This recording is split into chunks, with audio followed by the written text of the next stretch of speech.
Grief is a full-time job with no pay. It's the first thing you clock into when you wake up, and the last thing that haunts you before sleep, if you're lucky enough to get any. For me, sleep was a luxury I hadn't been able to afford in months. Not since I'd lost Elena and Maya, my wife, my daughter, my everything. Now, my world was the stale, recycled air of a homeless shelter, the scratch of a wool blanket, and the hollow ache in my chest that no amount of running or fighting could ever fill. The Marines teach you how to endure, how to push through pain, and come out the other side. They don't teach you how to handle the quiet war that rages inside you when the shooting stops. They don't teach you how to live with the ghosts of your own making. So here I was, Leo Vance, X-Force Recon, reduced to scanning crumpled classifieds for anything that paid cash and didn't require a permanent address. That's how I found the ad for Crestfall Galleria. Night watchman needed, secluded location, minimal requirements. Secluded and minimal sounded just about right. The mall was a corpse. A skeletal frame of charred concrete and shattered glass hunched against a permanently gray sky. It looked less like a former hub of commerce and more like a monument to some forgotten tragedy. Weeds choked the parking lot, their green tendrils snaking through cracks in the asphalt like desperate fingers. The air itself felt heavy, stagnant. I met the manager, a man named Sterling, by the chained-up main entrance. Heavy. He was a ruin in his own right. Confined to a wheelchair, his face was a roadmap of suffering, with tight, glossy scar tissue pulling at one side of his mouth in a permanent, grim half-smile. But his eyes were sharp and clear, and they sized me up with a weary intelligence that made the hairs on my arms stand up. "Leo Vance," I said, offering a hand he ignored. "Mr. Sterling," he replied, his voice a low, gravelly rasp. He gestured with his chin towards the derelict building. "You sure you want this job, son? It's not for everyone." "I need the work," I said, my voice flatter than I intended. The truth was, I needed the isolation. I needed a place where the only ghosts were the ones I brought with me. Sterling wheeled himself closer, the squeak of his chair cutting through the silence. "The pay is garbage, the hours are worse, and this place—" He paused, his gaze drifting to the fire-blackened facade. "This place has a history, a bad one. I knew about the fire, the Black Friday tragedy. A freak electrical fire that had turned a day of frantic shopping into a national horror story. 37 people dead. The news had been full of it for weeks. I can handle it," I said, my Marine training kicking in, squaring my shoulders out of habit. A flicker of something, pity, maybe, crossed Sterling's face. "Famous last words," he muttered, pulling a heavy ring of keys from his pocket. The jangle was jarringly loud in the quiet air. "There are rules, of course. Basic stuff. Patrol routes. Hourly check-ins. It's all on this." He handed me a small laminated card. "But there's one rule that isn't written down." He leaned forward, his scarred face inches from mine, his voice dropping to a conspiratorial whisper. "Getting in is the easy part, Mr. Vance. It's getting out that's the real challenge. Once Crestfall has you, it doesn't like to let go."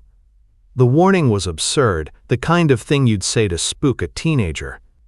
But coming from this broken man, in this broken place, it felt less like a joke and more like a statement of fact. I just nodded, taking the keys. Their weight felt unnatural in my palm, cold and final. "Lock the door behind you," Sterling said, wheeling himself back towards an old, beaten-up van. "Don't let anyone in. And whatever you do, don't get lost." With a final, lingering look, he was gone, leaving me alone with the colossal wreck of the Galleria. I slid the largest key into the rusty lock. The tumblers groaned in protest before finally clicking open. The heavy glass door swung inward on a gust of foul, stale air, the smell of ash, damp, and decay. I stepped inside, pulling the door shut behind me. The lock clicked into place with a sound like a jail cell door slamming. Before me, the grand atrium stretched into a cavern of impenetrable shadows, a vast, echoing space utterly devoid of life. An oppressive, suffocating silence descended, heavier than any tombstone. I was in. And for the first time, Sterling's cryptic warning didn't feel like a threat. It felt like a promise. The first rule of survival is to know your environment. In the core, that meant memorizing terrain, sightlines, and potential ambush points. Here, in the belly of the Crestfall Galleria, my environment was a 3-story tomb of consumerism. My flashlight beam, a lonely blade of white in an ocean of black, sliced through the gloom, painting strobing pictures of chaos. Shattered mannequins lay like pale corpses among heaps of debris. The glass storefronts of long-dead brands were spider-webbed with cracks, their logos peeling like sunburnt skin. Sterling's laminated card listed a simple patrol route: first floor, loop east, then west. I started walking, my combat boots crunching softly on a carpet of broken glass and dust. The silence was the most unnerving part. It was a physical presence, a weight that pressed in on me, broken only by my own breathing and the rhythmic crunch of my footsteps.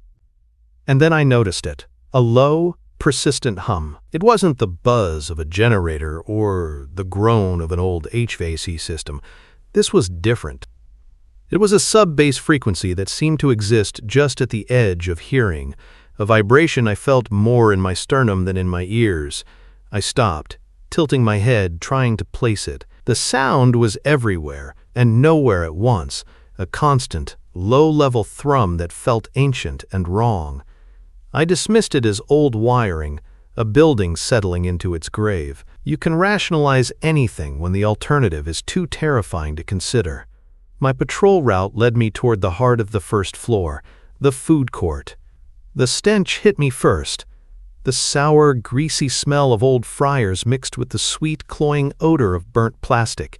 It was a scene of frozen panic. Tables were overturned, plastic trays and fossilized fries scattered across the floor. The faded, cheerful logos of Sparrow and Panda Express mocked the grim diorama of the mall's last frantic moments. My light swept across the floor and landed on something small and dark, nestled against the leg of a rusted metal chair. I moved closer, my boots kicking aside a child's lost shoe. It was a teddy bear, or what was left of one. Its brown fur was singed black in patches, one of its plastic button eyes melted into a grotesque droop. A victim. Not just a toy, but a relic of a life cut short, a final comfort clutched in a moment of unimaginable terror. A memory, sharp and unwelcome, lanced through me. Maya, my Maya, buried under a mountain of her own stuffed animals, giggling as she declared herself queen of the fuzzy kingdom. The ache in my chest intensified, a familiar ghost twisting the knife. Without thinking, I reached down and picked the bear up. The scorched fur felt rough and brittle under my fingers. The moment my skin touched it, a violent metallic buzzing started in my pocket. I flinched back, my heart hammering against my ribs. The sound was coming from my right hip. I reached into my pocket, and my fingers closed around the familiar, cool metal of my Zippo lighter. It was vibrating, buzzing like an angry hornet trapped in my hand. This was impossible. It was a simple, mechanical lighter. No batteries, no electronics.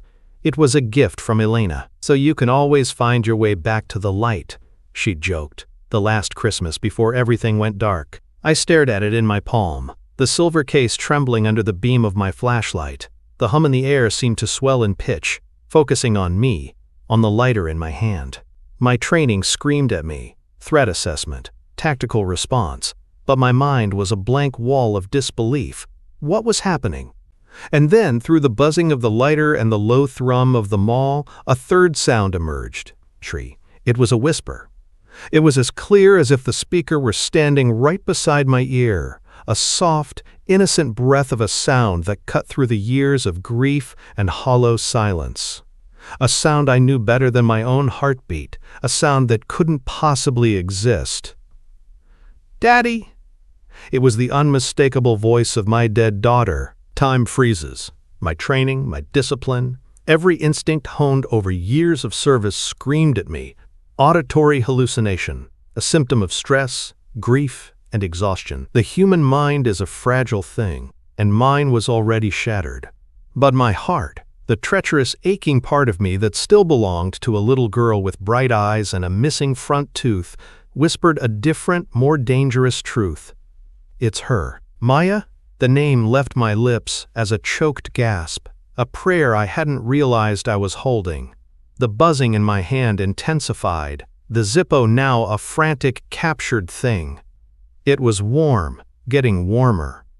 The low hum of the mall seemed to curl around the sound of her voice, amplifying it. Following it was a fool's errand, a walk into a trap laid by my own broken psyche. I did it anyway. Legimissa, hope is a more powerful motivator than logic. I pushed out of the food court, my flashlight beam cutting a frantic path ahead. The voice, a faint and echoing whisper of, "Daddy over here," led me away from the main concourse and down a narrow service corridor I hadn't noticed before. The air grew colder, thicker. On either side of me, dismembered mannequins were propped against the walls in a macabre receiving line. Limbs were missing. Plastic faces were melted into expressions of silent agony, but as I passed, I could have sworn their eyeless heads turned to follow my progress. My skin crawled. It felt like walking the gauntlet. The corridor opened into the cavernous maw of what used to be a toy store. Wonder World. The sign above the entrance read, the letters blistered and peeling. The inside was a child's nightmare. A carousel horse, its paint scorched away to reveal the blackened wood beneath, stood like a skeletal steed. Dollhouses were crushed, their tiny furniture scattered like bones. The shelves were lined with rows of melted plastic dolls, their faces warped into leering, identical grimaces. My light swept across the wreckage, searching for the source of the voice. The Zippo in my hand was almost hot now, its vibrations a furious tremor against my palm. I followed its pull, stepping deeper into the carnage. And then I saw her. She was in the center of the aisle, bathed in the stark white of my flashlight. The source of my daughter's voice was a teenage girl, or what was left of one. Her upper body was horribly burned, her hair gone, her skin a waxy, puckered canvas of pink and gray. But the true horror was below her waist. From the hips down, her flesh was gone, fused in a seamless, grotesque union with the twisted, melted chrome of a shopping cart. The metal bars were woven into her being, a ribcage of scorched steel. She was a monument of flesh and metal, a permanent fixture of the fire's unholy art. My breath hitched. My stomach revolted. The Marine in me tried to assess, to process the wound, the tactical reality. But there was no tactical reality here. This was a violation of nature itself. The thing, the girl, lifted her head. Her eyes were hollow sockets, but I felt her gaze lock onto me. And then she spoke, and the sound that came from her ruined throat was the pure, sweet, innocent voice of my 7-year-old daughter. "Daddy," Maya's voice said, full of childlike hope. "You came." I couldn't speak. I couldn't move. My blood had turned to ice. "I'm so glad you're here," the voice continued, a horrific mismatch to the monstrous form it came from. "I lost something. Can you help me find it?" The entity extended a charred, skeletal hand toward me. "I need your dog tags, Daddy." That broke the spell. My dog tags. The 2 pieces of stamped metal that had hung around my neck through 2 tours in Afghanistan. The tags that identified me, that proved I had survived when others hadn't. The request was so specific, so deeply, cruelly personal. This wasn't a random ghost. This was something that knew me, that was digging into my soul, with Maya's voice as its scalpel. Pure, instinctual terror overrode everything else. I stumbled backward, my boots slipping on the slick floor. I turned and ran. I didn't look back. I just fled, the sound of Maya's voice calling after me. "Daddy, don't leave me again!" echoing through the dead halls of Wonderworld. I burst back into the main concourse, gasping for air, my heart a jackhammer in my chest. I leaned against a pillar, shaking uncontrollably. The truth hit me with the force of a physical blow, undeniable and absolute. The haunting was real. And it wasn't just here to scare me. It was here for me. Panic is a poor strategy. I knew that. It gets you killed faster than a bullet. I forced the burning in my lungs to subside, my back pressed against the cold, unyielding concrete of the pillar. My training kicked in, a lifeline in a sea of madness. Assess. Breathe. Move. I needed higher ground, a better vantage point. I needed to get the hell off this floor. My eyes fell on the grand escalator, a silent, motionless metal spine leading to the second level. I took the steps 2 at a time, my boots echoing in the vast, empty space. Reaching the upper balcony, I looked down into the black abyss of the atrium. The mall felt different from up here, more expansive, more predatory. I was a rat in a maze, and I was just now realizing the maze was alive. The Zippo in my hand, which had gone silent during my panicked flight, began to emit a soft, gentle warmth. The frantic buzzing was gone, replaced by a steady, comforting heat that seeped into my palm. Confused, I stared at it. It wasn't a warning anymore. This felt different. An invitation. Hesitantly, I flicked it open. The flame that sprang to life was not a normal flame. It didn't flicker or dance. It burned with a pure, white intensity, impossibly bright, casting no shadows. As I stared into its core, the charred ruin of the mall around me dissolved. The stench of ash was replaced by the smell of freshly cut grass and summer barbecue. The oppressive silence gave way to the sound of children laughing. And then I saw them. Elena, my Elena, her smile as bright as the sun, was spreading a checkered blanket on the grass.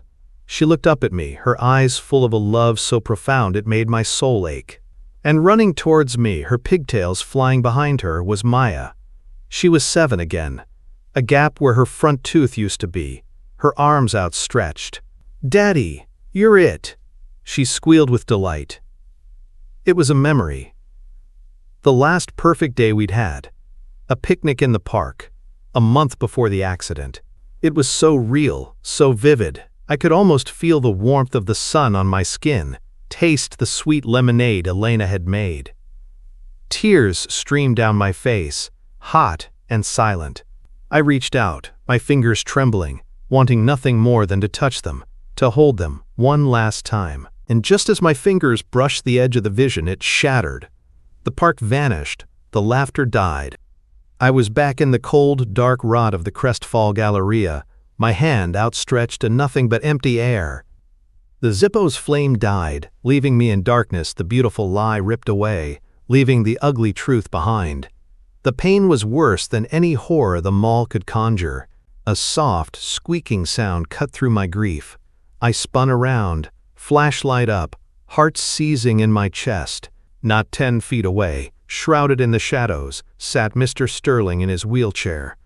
He hadn't been there a second ago. I was sure of it. The elevators were dead, and there was no way he could have gotten that wheelchair up the motionless escalator. How the hell did you get up here?" I demanded, my voice raw. Sterling offered his grim, lopsided smile. He seemed completely unfazed by my aggressive stance. "This place doesn't always follow the rules of physics, Mr. Vance. You should know that by now." He gestured toward my Zippo. "It's a powerful memory. Your love for them. It's like a lighthouse in the dark."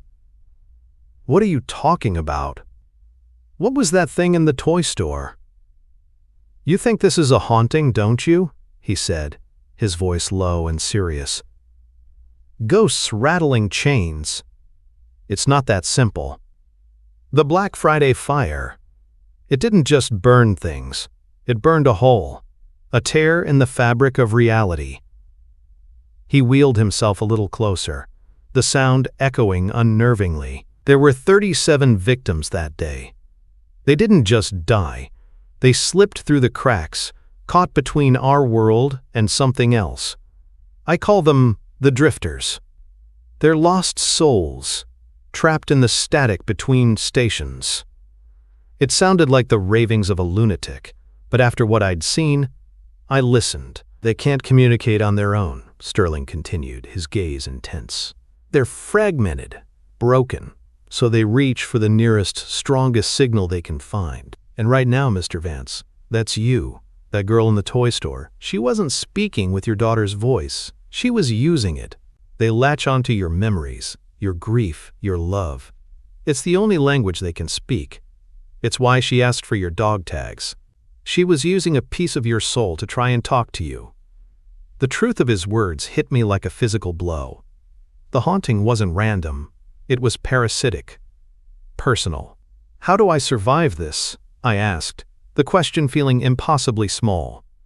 You have to understand the rules, he said, pointing a gnarled finger toward the far end of the mall.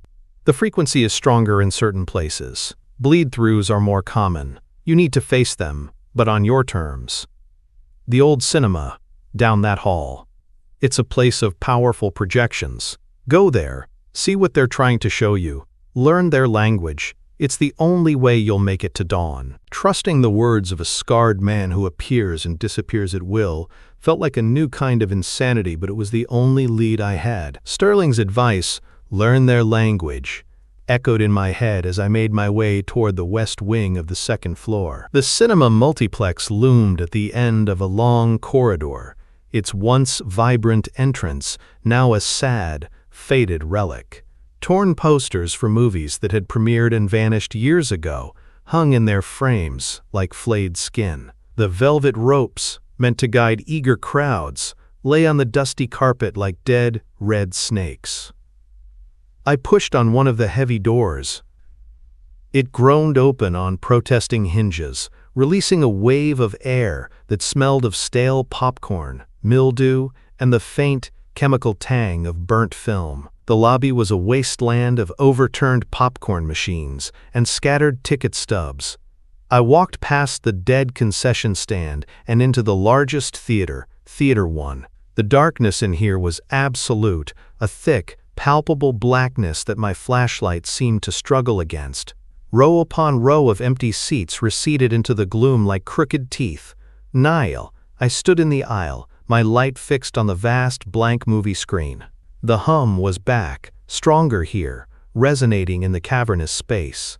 For a long moment, nothing happened. Then, the screen flickered. It wasn't a movie, it was a chaotic, silent slideshow of hell.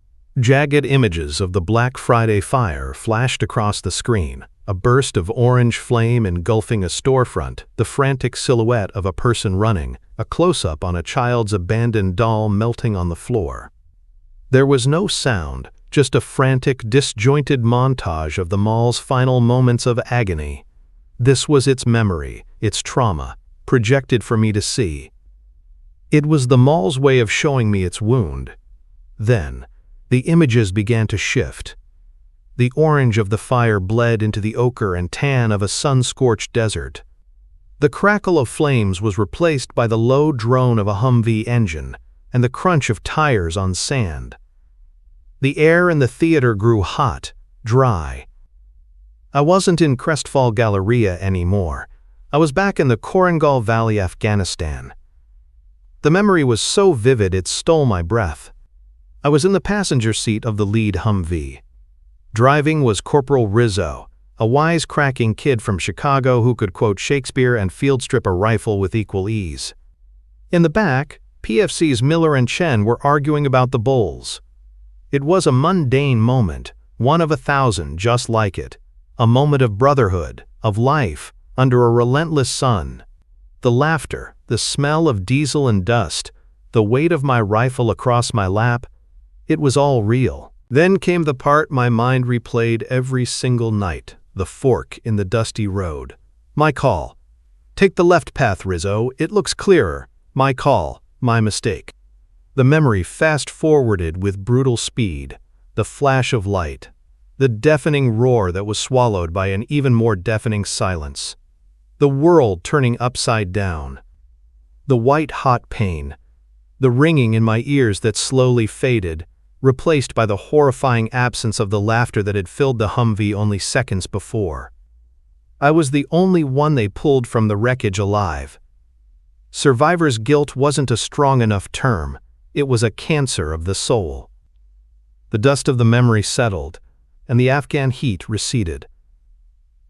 I was back in the cold, dark cinema. The screen was blank again. But I wasn't alone. Mice.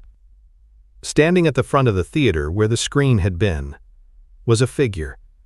He was ramrod straight, dressed in the crisp dress blues of the Marine Corps. He stood perfectly still, a silhouette against a darkness that seemed to bend around him. As I watched, paralyzed, he took one precise step forward, into the weak beam of my flashlight. It was Rizzo. His face was impassive, a mask of formal perfection. His eyes were flat, holding none of the life, none of the mischief I remembered. It was him, but it wasn't. This was another drifter, wearing my friend's face like a uniform. It raised a hand to its brow in a salute so sharp, so precise, it cut me to the core. Khanas. From its lips came Rizzo's voice, but stripped of all warmth, all humanity. It was a hollow echo, a recording played back from beyond the grave. Semper Fi, Lieutenant. Rizzo, my voice cracked. The sight of him, so formal and so empty, was a deeper violation than the horror in the toy store. This wasn't just a memory being used against me. This was my guilt, my failure, given form and a crisp, clean uniform. The drifter didn't reply. It simply held its salute, a statue carved from my deepest regret. I couldn't stand it. I backed away, out of the theater, leaving the ghost of my fallen squadmate standing in the dark. Liquor. I stumbled back into the main corridor, my mind reeling. Sterling had said to learn their language, but what was this? What were they trying to tell me by showing me my greatest shame? My grief for Elena and Maya was a raw, open wound. My guilt over Rizzo and my squad was a festering infection beneath it, poisoning everything. The mall, these drifters, they were stripping me down layer by layer, exposing every nerve. Bah, scary. That's when the mall's low hum changed. The steady thrumming escalated into a discordant, grinding shriek, like metal tearing. The very air grew thick and heavy, charged with a new, aggressive energy. Sterling had mentioned bleed-throughs. I was about to find out what he meant by the bleed. It started at the edges of my vision. A dark, oily substance, thick and black as crude, began to seep from the seams where the walls met the floor. It didn't drip, it crawled, spreading like a living stain, climbing the walls in unnatural patterns. As it spread, the wallpaper bubbled and peeled away, revealing not concrete, but shifting, nightmarish images. Bori. It was a psychic onslaught.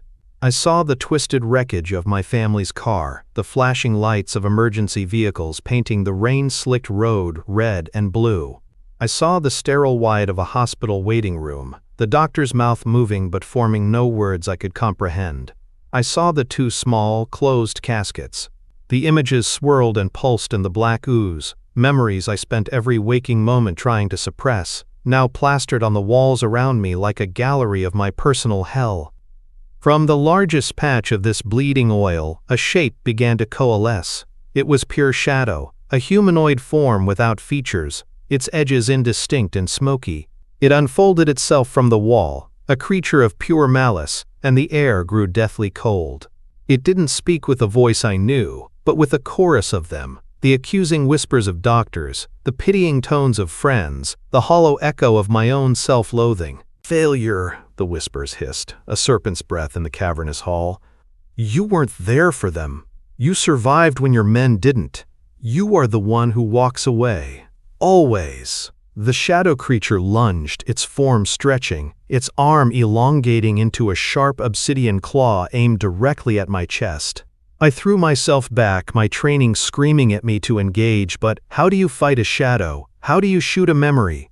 It was on me in a second, its touch not physical but spiritual, an icy soul-deep cold that threatened to extinguish the last spark of my will to live. Just as its chilling grip closed around me, something slammed into my side. I was knocked off my feet, sent sprawling across the floor. I looked up, dazed, expecting another attack. But it was a mannequin. A simple, armless female mannequin from a nearby storefront had tipped over, shoving me out of the shadow's path. It was a clumsy, inanimate object, yet its action had been perfectly timed, impossibly deliberate. It had saved me. The shadow creature recoiled, hissing, and retreated back into the bleeding wall, as if repelled by the mannequin's intervention. As it dissolved, my gaze was drawn to where the mannequin had shoved me, directly in front of a dressing room. The door was slightly ajar. I scrambled to my feet and pushed the door open, seeking refuge. The room was small, lined with mirrors on 3 sides. I caught my reflection, haggard, terrified, covered in dust. But as I stared, the reflection in the mirror directly opposite me began to change. The dingy dressing room behind my reflected self brightened, morphing into the familiar, warm light of my old living room. And then they were there. In the mirror, Elena was on the sofa, reading a book, a soft smile on her face. Maya was on the floor, coloring, her tongue stuck out in concentration. Elena looked up, her reflection's eyes meeting mine. She smiled, a real smile, full of warmth and life. She patted the empty space beside her on the couch. Maya looked up too and waved, her face bright with joy. They were alive. They were waiting for me. It wasn't a memory. It was happening right now, a window into another world, a better life. It's beautiful, isn't it? I spun around. Mr. Sterling was there, his wheelchair positioned in the doorway, blocking my exit. "A world where you made it home in time," he said, his voice soft. "A world where you took the other road, where everyone is safe." His scarred face was grim. "It's a tempting offer. But remember what I said, Mr. Vance. This place doesn't give gifts, it only makes trades." The vision in the mirror was a paradise built from my deepest desires. Elena's smile, Maya's wave. It was a siren song for a soul lost at sea, and I was drowning. My hand rose, my fingertips brushing against the cool, smooth surface of the glass, a fragile barrier between my broken reality and a world where I wasn't. "A trade?" I repeated, my voice hoarse, tearing my gaze away from the perfect life in the mirror to look at Sterling. What kind of trade? What could I possibly have left to give? Sterling's expression was heavy with a sorrow that seemed ancient. "Everything," he said simply. "Hope, a future, the very thing they've lost." He wheeled himself aside, clearing the doorway. "Come, there's something you need to see. The heart of the matter." Leaving the dressing room felt like tearing off a piece of my own skin. Every instinct screamed at me to stay, to press against the glass until I broke through to the other side. But I followed Sterling, the image of my smiling family burning behind my eyes. He led me through the warping corridors, past the weeping, oily walls of the Bleed, toward the mall's anchor store on the 2nd floor, a massive, 3-story department store called Blackwood & Sons. Its grand entrance was surprisingly intact, the polished brass signs still gleaming faintly in my flashlight beam.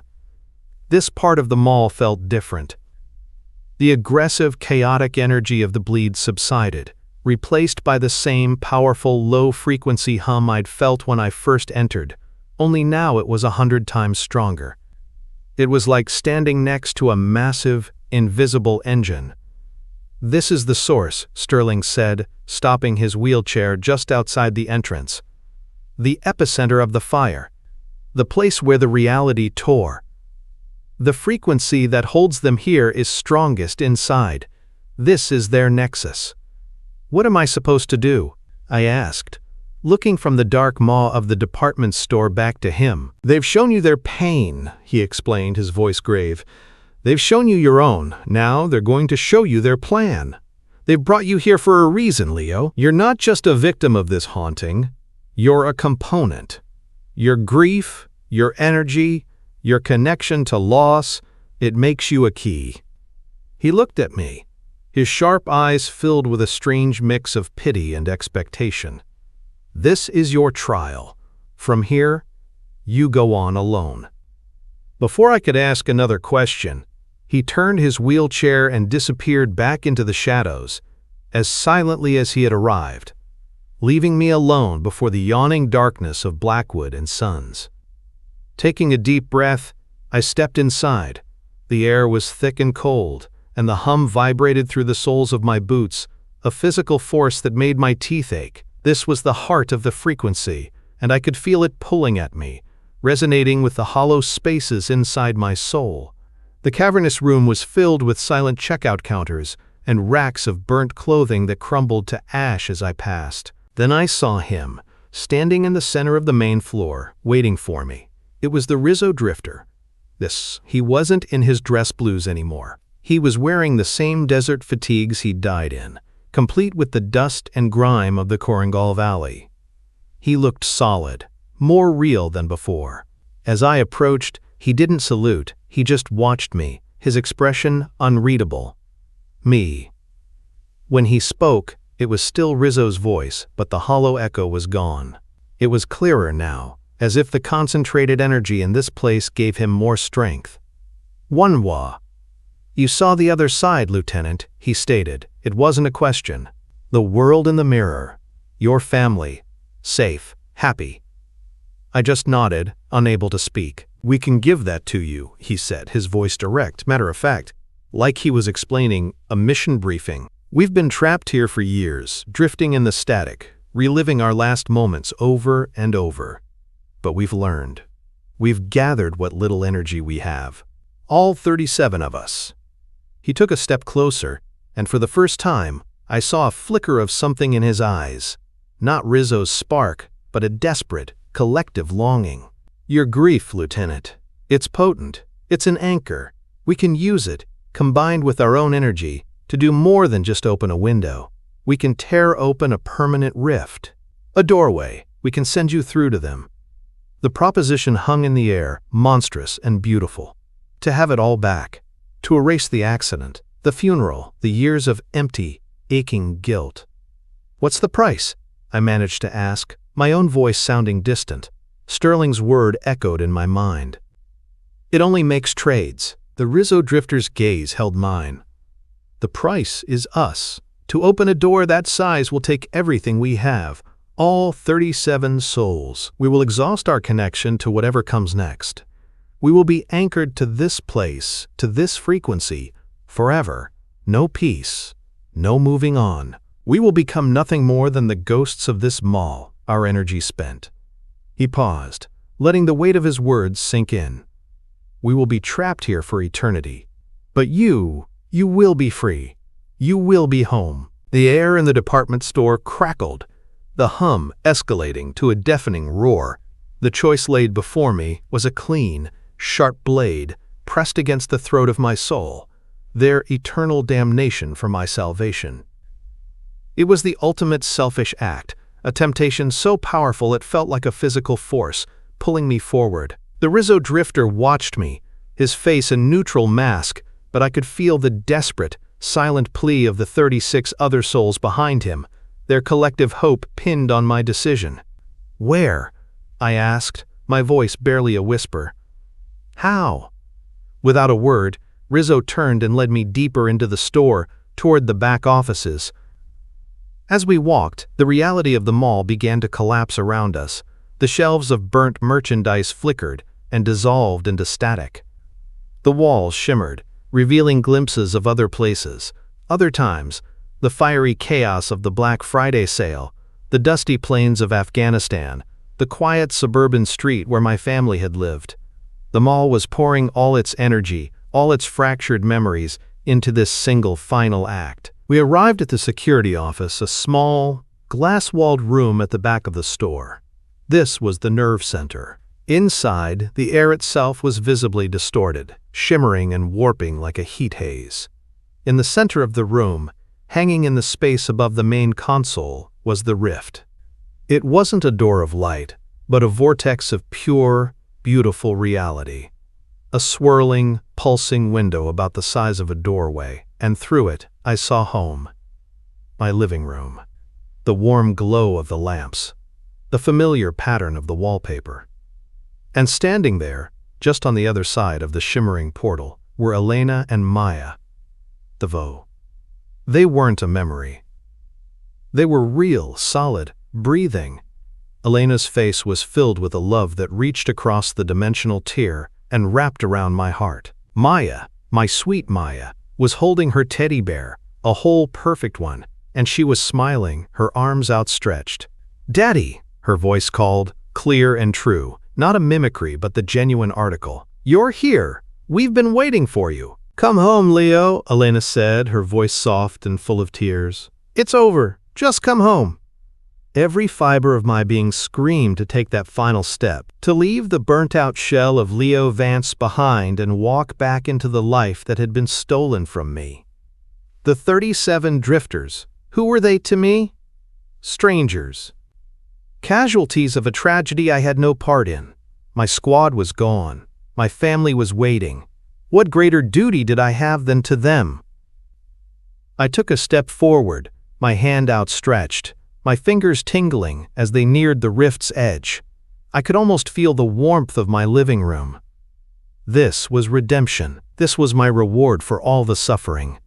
But then, Mr. Sterling's voice echoed in my memory, cutting through the siren song. "The hardest choice is between what you want and what they need." What I wanted was right in front of me, an absolution I didn't deserve, bought with the souls of others. But what did they need?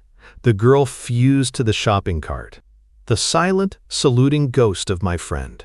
The 35 others I hadn't seen, all trapped in their own loops of terror and pain. They didn't need to be my key. They needed to be free. Their eternal sacrifice for my happiness wasn't a trade. It was a damnation. My damnation. I looked from my family's loving faces to the silent, waiting form of the Rizzo drifter. For the first time I saw him not as my guilt, but as a man who had died too young, a soul chained to a tragedy. My sacrifice wasn't dying in a firefight. It was living with the consequences. It was choosing to let go. Long. With a gut-wrenching sob that tore from the deepest part of me, I turned away from the rift. I looked at the main security console.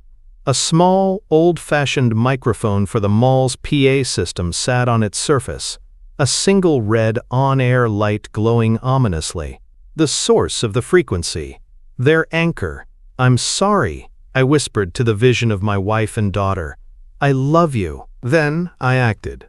I grabbed the heavy metal base of the microphone and, with all the strength and grief and rage inside me, I smashed it down onto the console. The plastic cracked. I raised it and slammed it down again and again. Sparks flew. The PA system let out a deafening screech of feedback that shook the entire mall. With a final, explosive pop, the console went dark. The red light died. The hum ceased. The rift wavered, distorted, and then collapsed in on itself with a silent implosion, taking the vision of my family with it. The Rizzo drifter flickered, his form becoming transparent. He looked at me, and for a fleeting second, I saw the real Rizzo in his eyes, the kid from Chicago. He gave me a small, slow nod of gratitude. Then he and the 37 points of light that were the drifters faded into nothingness, like smoke on the wind. Freed. The first rays of dawn were breaking through the grime-caked skylights. The oppressive weight of the mall was gone. The air was just air, stale and dusty, but nothing more. I walked out of the security office, leaving the broken console behind. I retraced my steps through the now silent, dead mall and pushed open the heavy main doors. The morning air was crisp and clean. I stood on the threshold, a new man. The guilt was gone, not erased, but accepted. Redeemed. I had made the right call. Mal. I left Crestfall Galleria behind. Not as a grieving ex-Marine running from his past, but as Leo Vance, a man who had finally found his way back to the light.